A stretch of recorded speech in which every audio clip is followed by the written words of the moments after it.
So MAVUIKA is the newest pyro character coming to Genshin Impact 5.3.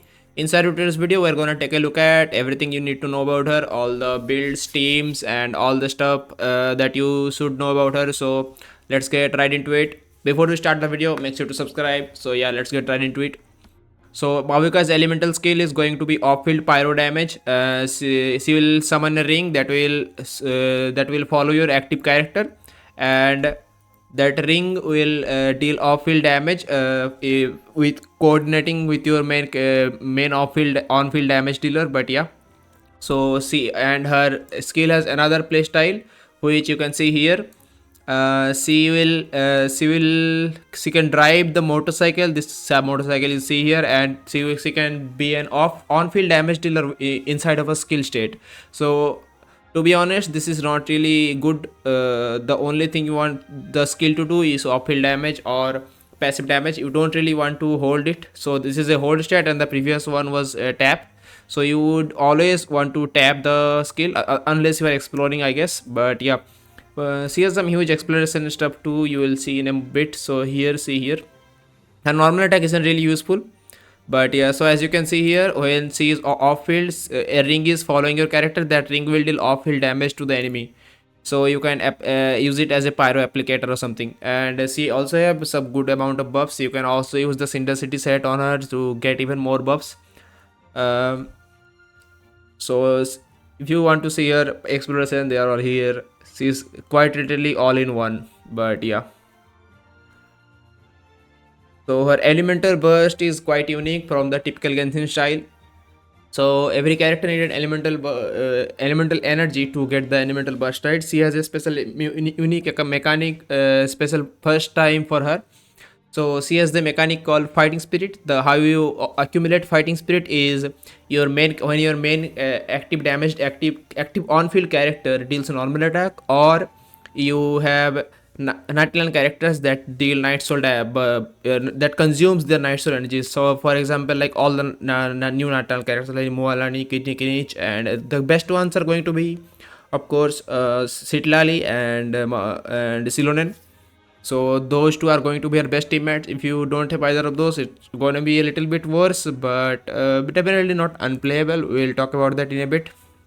So yeah, so when you get into her ultimate, you will have a special enhanced state of your normal and charge attacks. This is a completely different scaling from the main normal attack, so you don't need to touch the basic attack talent level at all.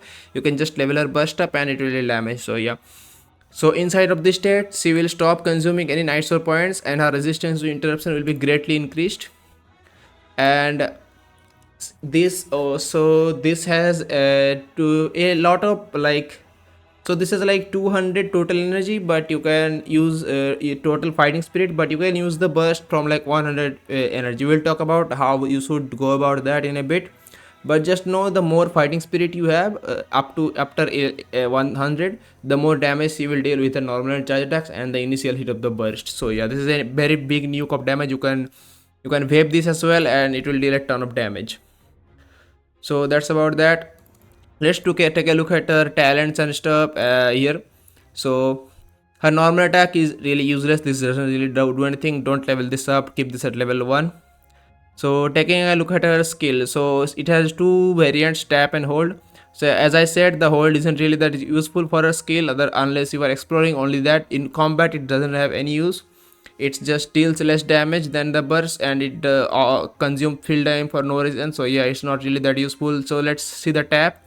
Divine Name Unleashed. The all fire armaments manifest a ring of searing radiance. The ring follows the current active character and attacks nearby opponents at intervals. So every 2 seconds it deals damage, dealing night soul and pyro damage. So yeah, this is gonna be your off-field pyro damage for her. This is not really too good, but it's okay. So yeah, and the hold isn't really that good. Just on-field her and you can deal damage. It isn't really that good. So let's talk about the ultimate. The ultimate is the main source of her damage. So this is the fighting spirit stuff that I was talking about. So fighting spirit, when MAVUIKA has at least 15% or 50% of fighting spirit, she can consume it all to unleash her elemental burst. So the 50% means the total amount of fighting spirit you can store for MAVUIKA is 200. So 50% of that is 100. So you can use the burst when you have 100 fighting spirit, and up to 100 to 100, 100 to 200. The amount of fighting spirit you have, you will consume it all, and depends on how much you consumed, it will deal that much amount of damage. So the more you have, the more damage you deal. So for that, characters like Silonen and Citlali, who can stack it up really fast, will be very good with her. Those two will be the best options for her. If you miss them, then maybe try in the run or something, but I don't know, man. I also miss them. I don't have Silonen personally, so yeah. So Mavuika can obtain fighting spirit via the following methods. So yeah, normal attack or Night Soul align points. When in combat, Night Soul points consumed by nearby party members are converted to fighting spirit. Okay, that's one. And when nearby members normal attack hit opponents, Mavuika gain 1.5 fighting spirit. This can be triggered every 0.1 second. So those are the two kinds of way you can accumulate the fighting spirit. After using this, Mavuika gains 10 Night Soul points and enters Night Soul Blessing state. Riding her Flame Strider high in the air, she uses a powerful Sunfly Slice attack against opponents on the ground, dealing Night Soul aligned AoE pyro damage, and entering the Crucible of Death and Life state. So in this state, she will. So let's talk about this state now. So she will deal a heavy, big, nuke AoE damage. You can vape this, by the way, and it will deal a ton of damage. And then she will enter a state for around 7 seconds, and yeah, 7 seconds, and in these 7 seconds you will spam charge attacks. So, and all those charge attacks, most of the vapeable ones, you can vape them with like an off field, either vape them or you can melt them with like Citlali or Purina. So yeah, during this time, Mavuika's various actions will no longer consume Night Soul points, and her interruption to resistance is increased. Also, the damage dealt by the Sunfail Slice and Ancient Time Unbound normal and charge attacks is increased based on the amount of fighting spirit she has when using the elemental burst. Crucible of Death of Life will be concealed when Mavuika leaves the field. So you cannot leave the field. You have to stay on the field after you use the elemental burst for around 7 seconds, and you have to do normal or charge attacks. Charge attacks are better, it has a better scaling. So yeah, and you can vape some of them to deal massive amount of damage. So about this, so she has total 200 you can store in the elemental burst. The more you have, after 100, the more you have, the more damage you will deal. That's basically it. So her best teammates are obviously going to be, as I said, Citlali and Silonen. But yeah, if you don't have natlan characters in your team, the stacking this would be really hard, by the way, and so you will feel a massive amount of like damage difference between the two teams. So yeah, keep that in mind. So let's talk about her essence and passives. So let's talk about her passives here. Passives: when a nearby party member triggers a Night Soul burst, Mavuika's attack is increased by 30%. So this is probably always gonna be the case. So she has a permanent 30% attack buff from this. After using her elemental burst, Hour of Burning Skies, every point of fighting spirit present when it is used increase the damage that current active party member deals by 0.2%. The maximum increase obtainable this way is 40%, and this effect lasts for 20 seconds, decaying over this duration until it reaches 0. So this is gonna be a 40% buff for your active party member after you use your burst. So for her basically, but it's for this effect lasts for 20 seconds, right? So after you use the Night Soul burst, it will last on her for 7 seconds, and the rest of the duration it will last for other on-field characters if you want to use them for as example for like a Kinich team.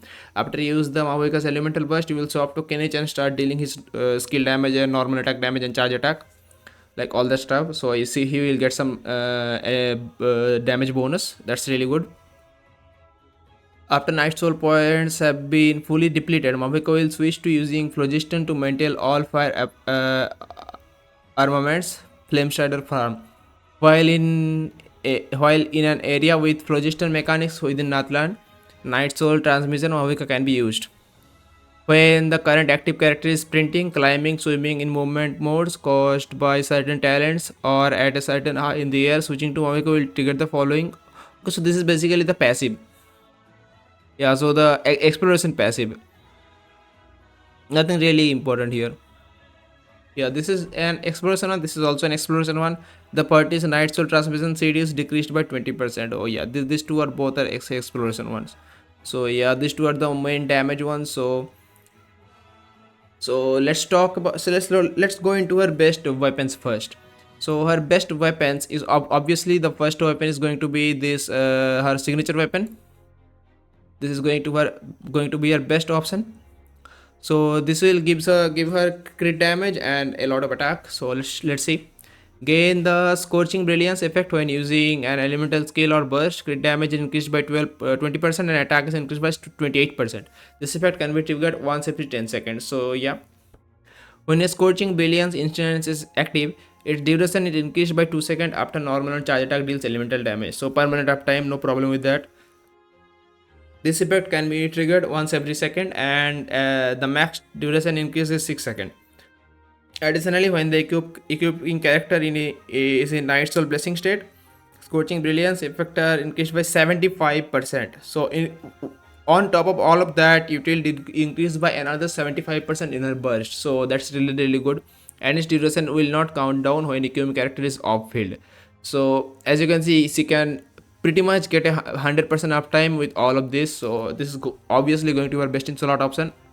Though keep that in mind that it has a crit rate ascension, crit rate substat. So it will be with, if you use, we'll see in the artifact section, if you use the 40% crit rate set, it will be really easy to cap out. So keep that in mind when you farming or building and stuff. So yeah, so the next options for 5 stars are there, but yeah, there will be a little bit worse obviously. So the main options are Redhorn, Beacon of the Red Sea, Verdict, and Fang of the Mountain King. These are the best 5-star other options from other character signatures. These 4 will be the best options for her after the this one. So whichever one you have, you can use any of them. Though keep in mind, Verdict and Beacon has crit rate as a crit rate substat. So it will be really easy to cap out if you use the crit rate set. So just keep that in mind, nothing else. And this has same amount of crit rate as this one, so this will be a little bit less annoying to do, but it still has crit rate, so keep that in mind too. Other F2P options after that, Wolf's Gravestone will be really kind of like same as 4-star. It has a lot of attack. It's not really useful for MAVUIKA because you will always play MAVUIKA in Bennett teams. It doesn't really need that much attack. I do recommend if you use Wolf's Gravestone, you should use an EM Sands to balance it out a little bit. But yeah, this gives a lot of attack, and the Unforged too. The Unforged and Wolf Gravestone are not really good. They are similar power level as like a 4-star mailed flower from the event. So yeah, these two are not really that useful. So other best 4-star F2P options, not F2P but BP options is Serpent Spine is really good if you can stack it up, but stacking Serpent Spine is kinda annoying, I can see. But yeah, you can use this one too. Other than that, if you have the mailed flower here, if you have this weapon from the event in, I don't remember when this event came out, but yeah, if you have this here, you can use this one. This will be really good for if you are activating elemental like reactions, for example like vapor melt. This will be insane, and it's pretty much on par with Olus Gravestone, or even a little bit better with if you deal elemental like reaction damage. So yeah, other than that, uh, there aren't really too many options. Talking stick and the craftable earthshaker, they aren't really that good for us. It don't really deal skill damage. Those are pretty much all the options that you have. uh yeah, those are pretty much all the options. Blackleaf is not really that good. All the other options are not really that good. Rensselaer is okay, but if you don't have male flower, Rensselaer is fine, but again, I assume you do. If you don't, then unlucky, you have to use the Rensselaer or something. But yeah, so if you have any of, so basically TLDR, if you have any of these weapons, you can use those. Worst Gravestone and Unforged is as good as Belt Power, not really better, not really worse. You can use any of these, whichever one you have leveled. If you don't have any of these, then the next option I believe is Serpent Spine or Ancestor. So that's about it for the weapon section. If you have any questions, you can just ask me in the comments, so don't worry about that. So let's go over artifact sets. So for both support and main DPS playstyle, for I mean both support and main DPS, in both of them you will use her burst and deal damage. So don't there's nothing different about that. So both of those roles, you may want to use Obsidian Codex for both of them. Here's why. So you see, this gives 40% crit rate when the equipped character consumes their night soul points. She will consume this night soul point at the start of her elemental burst, and she will stop consuming it for 7 seconds. So this 6-second uptime is pretty much 90% uptime, right? So in this uptime, you will get 40% crit rate. That's all you need for your really pretty much all you need for your buff of time. You don't really need to deal damage outside of that. Her skill really doesn't deal a lot of damage. The only state where you deal damage is her burst. So this is going to be, I believe, her best in slot option in math. So do keep that in mind. Other sets you can use, I mean, I don't really recommend. With Furina, Marisosa is okay, but 4% worst, 4% crit rate worst, right? Verminil can be usable, but it's worse than these two. But yeah, I don't go to Crimson or something, just farm this set. This set is really insane, but for both support and DPS playstyle, like on-field playstyle or support playstyle in any team or any team. And the scroll of Cindercity, this is a good buff set, but again, as I said, the other one, the Obsidian Codex, is like fulfilling all its role. It's all it needs to do is buff the ultimate, and it's doing that. So isn't really that much of a problem. The scroll of Cindercity, however, has some downsides. It will be hard to so when you cast the elemental skill, you can like trigger a reaction and do this, get this buff, but after you are done with casting the skill, later keeping the uptime with this will be kind of hard, because you won't really have a way to trigger an elemental reaction later. So yeah, do keep that in mind. So I still recommend Obsidian Codex. If you don't really have a good set yet, you can use the Scroll of Synchronicity for now, I guess, to buff your team. But yeah, I do feel like Obsidian Codex will be your best option. So yeah. So apart from that, she is a really good character. To talk about her teams, let's go over her teams, I guess. So to talk about our teams, the main DPSs that she will be used with is pretty much most of the ones that use just Sangling as an option, except for like someone like Child. So other than like the international teams, most of the teams will support her, or I guess Raiden. Those teams will not be compatible with MAVUIKA. All the other teams that uses Sangling can use MAVUIKA as an option, but her main competitor in this case is Arlecchino, right? So speaking of that, Arlecchino has a good quality of life, as like what do you say, um like she does this normal attack, right? Doing Mavuika's charge attack and all that stuff is maybe pretty annoying to do, but we'll see what kind of playstyle she has. I'll tell you in another video how she feels to play and stuff. But I do believe the total damage distribution between these two characters, I believe with all the buffs and stuff, Mavuika will deal more damage overall, but those scenarios won't be always available for you. So do keep that in mind. So yeah, she is not as good as Nubilet though, by the way, if you are wondering about that. Nubilet is still the best. She is still better. She got nerfed a lot with her charge attack multipliers. So yeah, so pretty much all the natlan characters can use her. Her main options are going to be obviously Sitlali, and where's the other characters, and Siloran. So these two will be our best in slot teammates, if you are wondering. So yeah, so I think that's it for today's video. Hope you enjoyed the guide, and if you have any questions, leave down below. I'll try to answer as best as I can with most of the comments. So yeah, if you are enjoyed the video, make sure to subscribe, and peace.